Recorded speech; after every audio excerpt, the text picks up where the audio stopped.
गंगा दशहरे का मतलब जानते हो आप लोग? केवल गंगा जी का नाम ले लेने से, एक लोटा जल शंकर भगवान को आज समर्पित कर देने से, या गंगा जल का एक जरा सा छींटा शरीर पर पड़ जाने से 10 पापों से मुक्ति मिल जाती है। दशहरा का मतलब है 10 पाप से मुक्त हो। पहला पाप है किसी के घर का बिना पूछे कोई सामान उठाकर हमने भोग कर लिया हो तो उस पाप से मुक्ति। गंगा दशहरे के 10 पाप से मुक्ति दिलाता है गंगा दशहरा। दूसरा, किसी ब्राह्मण किसी गुरुजन को मुख से अपशब्द कह दिया हो तो आज ही का दिन है जिस दिन पाप कर्म से मुक्ति मिल जाती है। तीसरा, किसी स्त्री को, किसी नारी को, किसी कन्या के प्रति, स्त्री के प्रति, नारी के प्रति अगर गलत सोच लिया हो या गलत कर्म हमने कर दिया हो तो उस पाप से मुक्ति गंगा दशहरे का दिन दिला देता है। चौथा,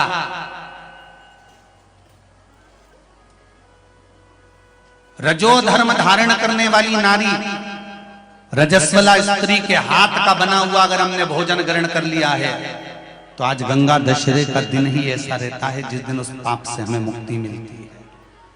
पांचवा, किसी के यहां सूतक, सूतक जानते हो सभी लोग, या सावड़। सूतक का मतलब होता है किसी के यहाँ कोई मर गया और उसके यहाँ का तुमने भोजन या पानी ग्रहण कर लिया। सावड़ का मतलब होता है किसी के यहाँ बच्चा हुआ, तुम्हें मालूम नहीं था, उसके घर का 8 दिन का 10 दिन का तुमने भोजन या पानी ग्रहण कर लिया। सूतक या सावड़ का भोजन या अन्न पानी ग्रहण कर ले तो 5वें नंबर का गंगा दशहरे का वर्णन करता है कि 5वां पाप, इस पाप से भी लोगों को मुक्ति मिल जाती है। 6ठे नंबर का वर्णन आया, किसी मंदिर की जगह पर या धर्म की जगह पर अपना कब्जा कर लिया हो या धर्म की जगह को अपना बना लिया हो तो उस पाप से मुक्त होने का एक साधन 6ठे नंबर का। 7वें नंबर का, झाड़ू लगाते समय, बुआरी लगाते समय छोटे छोटे जीव झाड़ू के नीचे मर जाते हैं तो उसके पाप से मुक्ति गंगा दशहरे का दिन दिला देता है। 8वें नंबर का,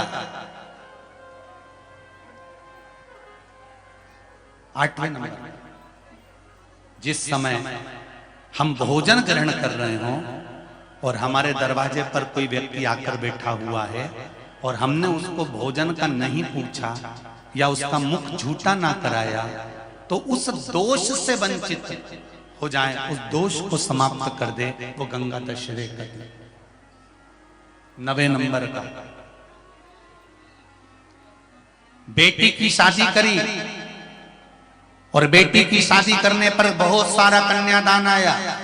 उस कन्यादान में साड़ियां ज्यादा आ गई, सामान ज्यादा आ गया, मिक्सर 2 सेट आ गए, डिनर के 2 सेट आ गए और मायके वालों ने 1 सेट अपने घर में रख लिया और उस मिक्सर में खूब सामान पीस के खाया, खूब निपटाया। बेटी के कन्यादान का सामान घर में रखकर उसका भोग करने पर जो पाप लगता है 9वें नंबर का कहता है गंगा दशहरे का दिन उस पाप को धो देता है।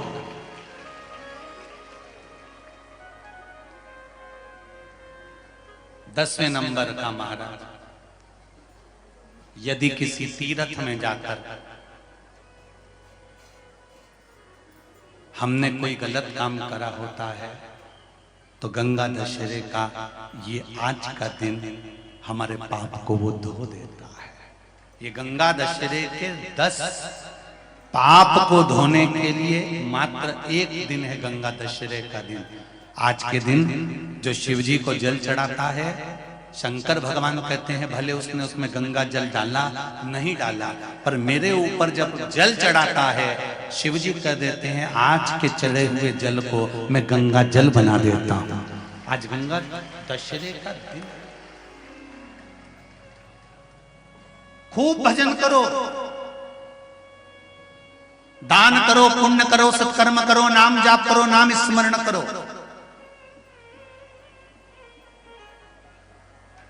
और शिव मंदिर में चढ़े हुए जल का थोड़ा सा सिंचन जरूर करो। श्री भागीरथ बाबा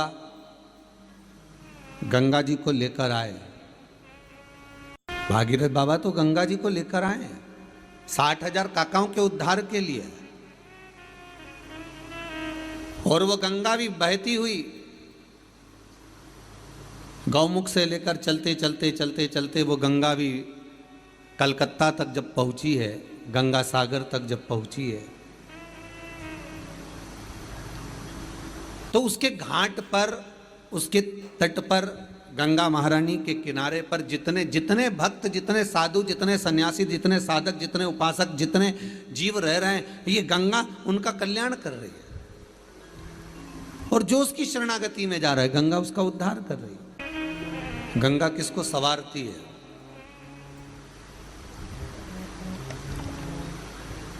किसी ने कहा कि प्राण छूटे और गंगा जी में ले जाकर अस्थियों को छोड़ दो तो गंगा मोक्ष देती है। हे विष्णु पुराण में, गर्ग संहिता में, देवी भागवत में, शिव महापुराण में, स्कंद पुराण में लेख लिखे हैं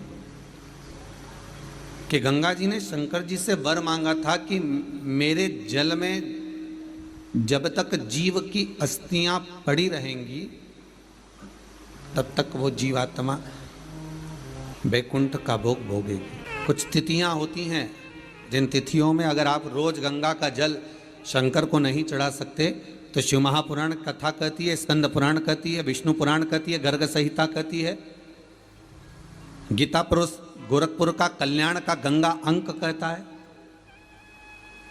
कि कुछ तिथियां भारत की भूमि पर ऐसी वर्णित है जिन तिथियों में भी गंगा का जल हम शिव को अगर एक बूंद भी समर्पित कर रहे हैं, गंगा का जल मात्र एक आधी चम्मच भी, आचमन जितना भी अगर हम शिव को समर्पित कर रहे हैं तो उसका सुख आनंदित है। जैसे पंचमी तिथि, नवमी तिथि, दशमी तिथि, एकादशी, प्रदोष, पूर्णिमा, अमावस्या, ये तिथियां हमारे यहाँ जो दी गई हैं, इन तिथियों में अगर हम गंगा का मात्र थोड़ा सा जल भी अगर जल के पात्र में डालकर गंगा जी का जल थोड़ा सा भी शिव के पास लेकर जा रहे हैं तो ये एक भाव अपने भीतर होना चाहिए कि आप केवल गंगा का जल साधारण शिव मंदिर में समर्पित नहीं कर रहे हो, आप गंगा का जल भले अपने घर से लेकर जा रहे हो और थोड़ा सा भी जल ले जाकर अगर शिव को समर्पित कर रहे हो तो तुम्हारे भीतर ये भाव होना चाहिए कि मैं गंगोत्री से जल भरकर सीधे रामेश्वर में ले जाकर गंगा के जल को समर्पित कर रही हूँ। श्रावण के महीने में या अन्य महीने में आप शिव को समर्पित कर रहे हैं, ये आपके भीतर एक भाव उत्पन्न होना चाहिए। और उस पवित्र भूमि में ना जाने कितने साधक, कितने साधु, कितने तपस्वी, कितने संत, कितने महात्मा, कितने जोगी, कितने सन्यासी, कितने ब्राह्मण जन, कितने विद्वत जन इस भारत की भूमि पर भ्रमण करते रहते हैं, तप साधना करते रहते हैं, उपासना करते रहते हैं, मंत्र जाप स्मरण करते रहते हैं।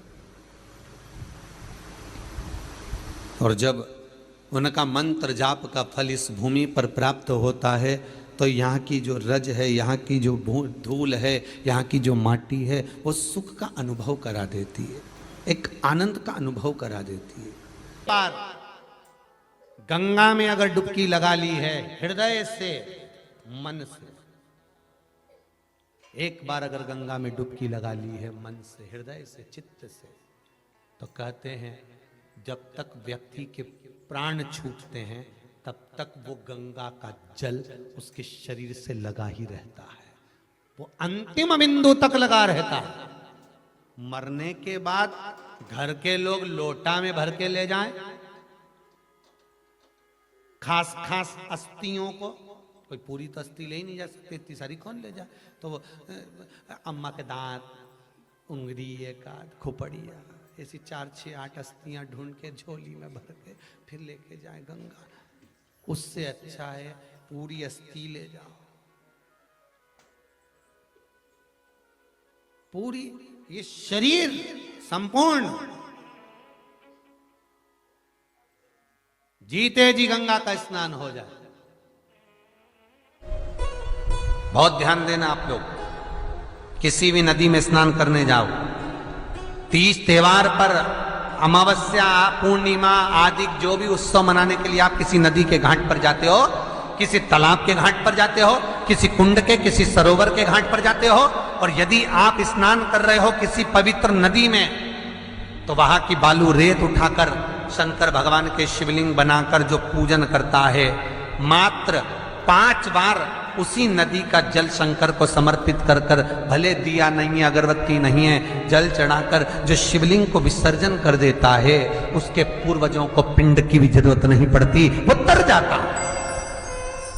उसके पूर्वजों को पिंड भाग की भी जरूरत नहीं पड़ती, उसकी तृप्ति स्वतः ही हो जाती है। हमारी यमुना, सरयू, क्षिप्रा, मंदाकिनी, नर्मदा, जितनी पवित्र नदी होती है, इन नदियों में आप लोग एक बहुत बड़ी गलती करते हो कि दोने में दिया लेते हो और दोने में दिया लेकर उसको रखकर और आप नदी में दिया जलाकर बहा देते हो। शिव महापुराण की कथा इसकी महत्वता नहीं कहती। शिव पुराण कहती है गंगा माँ है, नर्मदा माँ है, क्षिप्रा माँ है, सरयू माँ है। तुम्हारी सास कहीं बैठी हो, एक काम करना, जैसे तुम गंगा जी में दिया रख देती हो पानी में, सरयू जी में दिया रख देती हो पानी में, उसी तरह सास के सिर पे दिया जला के धर दो। बोलो, धर सकते हो? जब धीरे धीरे दिए में आग लगेगी, दिया जलते जलते दोने में आग लगेगी, दोना जलेगा और तुम्हारी सास का फिर सिर जलना प्रारंभ होगा। अच्छा लगेगा? नहीं। गंगा में दिया छोड़ा, दिया जलते जलते हवा में दोना जला, दोना जला तो वो गंगा का जल में चोट पहुंची। गंगा कहती है तो पुण्य कमाने आई थी और मुझे आग लगा के जा रही है। पवित्र नदी को शुद्ध रखिए, उसमें पवित्रता का विशेष ध्यान रखिए। यहां तक शिव महापुराण की कथा कहती है अपने स्नान के कपड़े भी अगर तुम घाट पर किसी के कहने पर छोड़ कर आ रहे हो, कई लोग, कोई कह देता है तुम्हारे ऊपर ये रोग लग गया, तुम्हारे ऊपर ये बीमारी हो गई, नदी पे नहाने जाना, अपने कपड़े छोड़कर आ जाना। पहले तो वो महाराज ढूंढो जिसने कहा कि पवित्र नदी पर अपने कपड़े छोड़कर आओ। नदी को हमेशा, पवित्र नदी को पवित्र रहने दो। मेरे राम जी जब चित्रकूट होते हुए चले गए, मेरे राम जी जब अयोध्या से लंका तक गए, बीच में इतनी पवित्र नदी पड़ी थी, मेरे राम जी ने एक जगह पर ये अपने वस्त्र को नहीं छोड़ा, न वस्त्र को पानी में निचोड़ा। मेरे राम जी ने स्नान करा, स्नान कर कर पानी ले जाकर दूर अपने वस्त्र को निचोड़ा, कहीं ये मेरे वस्त्र का पानी पवित्र नदी में ना चले जाए। वो मेरे राम थे जो मार्ग बताते जा रहे थे। और आज के जमाने में लोग एक जनी ने दिया जला के छोड़ा, बड़ी खुश हुई, वो भेरिया, वो भेरिया, वो भेरिया, वो भेरिया, वो भेरिया, इतनी दूर तक चले गया। अब गंगा जी ने भी कह दिया अब की तो आ गई, अगली बार आ, अगली बार आ। इतनी प्लानिंग करिए, हरिद्वार जाऊंगी, हरिद्वार जाऊंगी, हरिद्वार जाऊंगी, हर बार प्लान बनाती थी, बद्रीनाथ जाऊंगी, केदारनाथ जाऊंगी, हर बार प्लान बनाती थी, अब की बार जाऊंगी, अब की बार जाऊंगी। भगवान घर में ऐसी बांधा ला के रख देता कि तुम्हें हरिद्वार तक बुलाता ही नहीं। अब सोचती मैं बस एक ही बार होके आई, फिर तो मेरा जाना ही नहीं हुआ। कभी तुमने गंगा जी से पूछा कि बार बार जाना क्यों नहीं हो रहा? गंगा जी खुद नहीं बुला रही, आग लगा के चली जाएगी। गंगा जी खुद नहीं बुला। पवित्रता का ध्यान रखिए, हम उसकी शुद्धता का ध्यान रखिए। हमने गंगा, यमुना, सरयू, सरस्वती, क्षिप्रा आदि को कैसे कैसे पवित्र रखना।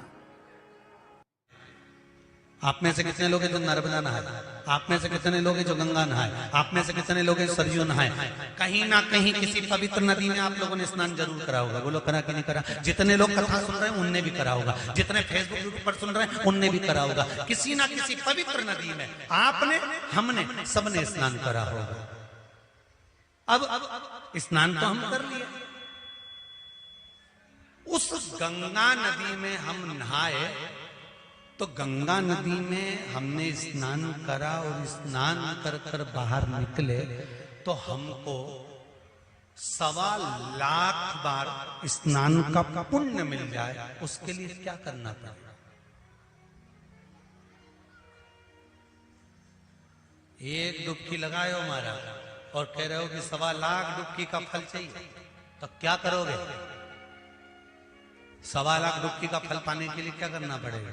केवल एक काम, जिस पवित्र नदी का स्नान कर रहे हो उस पवित्र नदी की बालू मतलब रेत का, बालू का शिवलिंग का निर्माण करना, उसका पूजन करना, पूजन कर कर जो बत्ती जोड़कर 108 बत्ती बनाई है, पूजन कर कर एक दिए में वो बत्ती उस जो बालू का शिवलिंग बनाया है, पार्थिव शिवलिंग का निर्माण करा है, जो तुमने किसी गंगा, सरयू, नर्मदा, क्षिप्रा, मंदाकिनी, नर्मदा आदि पवित्र नदियों के तट पर स्नान करते समय तुमने जो शिवलिंग बनाकर पूजन करा है, उसके सामने वो बाती को जला देना, उसी से आरती उतार लेना, वो बाती वहां लगाकर छोड़ देना और छोड़ने के बाद उस शिवलिंग का फिर विसर्जन कर देना। विसर्जन कर कर उसी जल को अपने ऊपर छींट लेना। 1.25 लाख डुबकी का फल एक ही क्षण में प्राप्त होता है।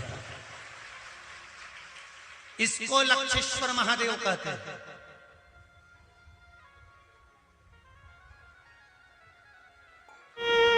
दो जगह पर धान जानते हो, चावल, जौ, चावल, धान माना गया।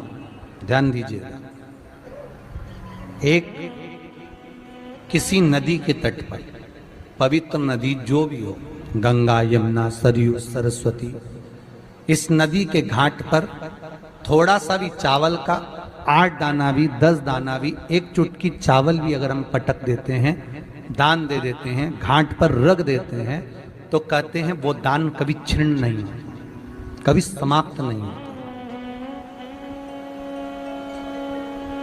एक घाट का दान, दूसरा तीर्थ का दान। तीर्थ से मतलब है किसी पुरी में, मोक्षपुरी में आप पहुंचे हैं, अयोध्या, कांची, अवंतिका, मथुरा आदि आदि जिस पुरी में हम पहुंचे हैं, उस पुरी में आपने अगर अन्न का एक दाना भी दान दिया है तो वो महाराज छिन्न नहीं होता, वो भी अजर और अमर, उसकी भी अमर, उससे नष्टता नहीं।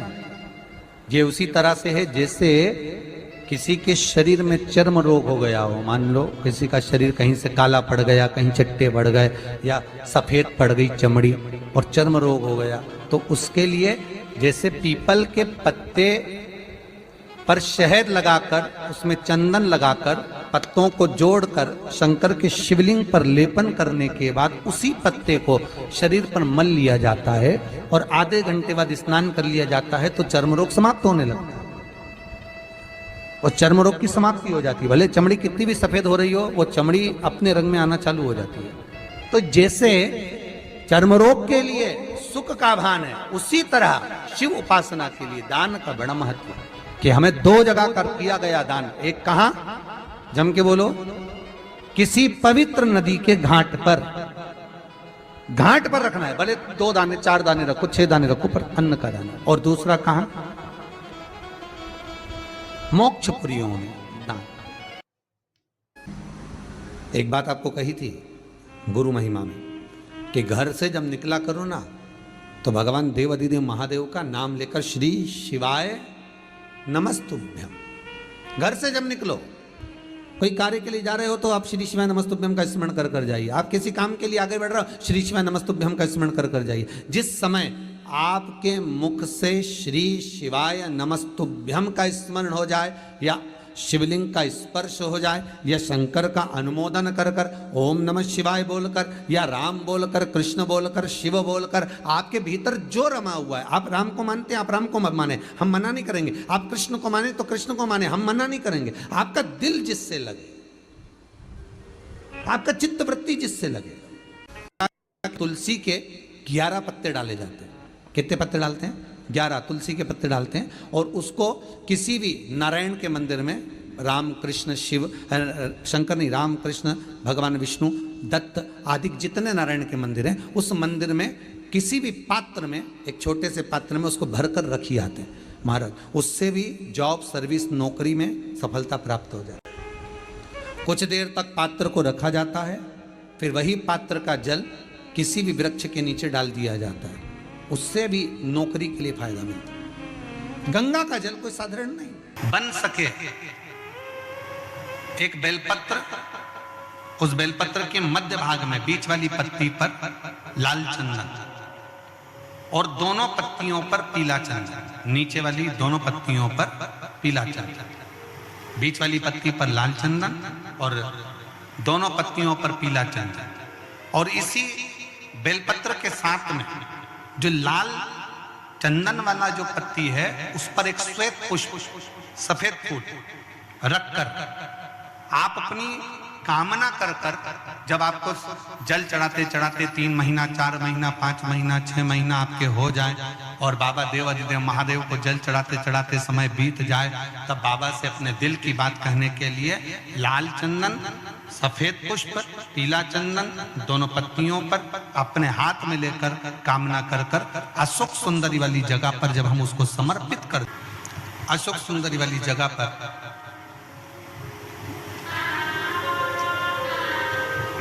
ये शिवलिंग जलाधारी और उसके सामने का जो भाग है उसके मध्य भाग में